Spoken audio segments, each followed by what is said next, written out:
આ વિડીયો કોઈ ફિલોસોફિકલ કે નોલેજ માટેનો નથી. આ વિડીયો છે ગ્રેટિટ્યુડ માટે, વ્યક્તિ માટે છે કે જેણે મને ઘણી બધી વસ્તુ શીખવાડી છે.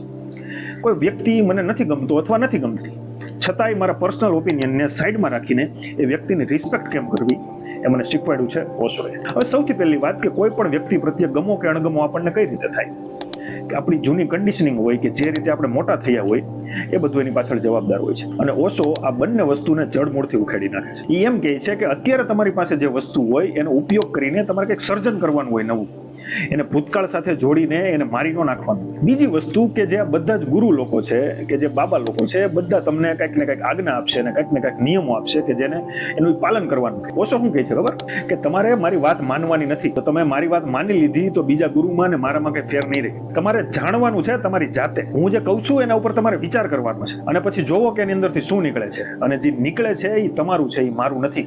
હું તો ખાલી નિમિત્ત માત્ર છું. તમને તમારો હેતુ મળી જાય જીવનનો, પછી મારી પાસે આવવાની જરૂર નથી. કોણ કહી શકે આટલું? ત્રીજી અને સૌથી મહત્વની વસ્તુ જે મને શીખવાડી છે ઓશો એ છે કે સમયની સાથે ચાલતા શીખો. જે કોઈ પણ વસ્તુની જે તે સમય પ્રાસંગિકતા હોય ત્યાં સુધી ઠીક છે, ત્યારબાદ એને છોડી દો. The art of detachment. તમારો રોલ પૂરો થાય ને એટલે તમારે સ્ટેજ છોડી દેવાનું હોય. Thank you Osho.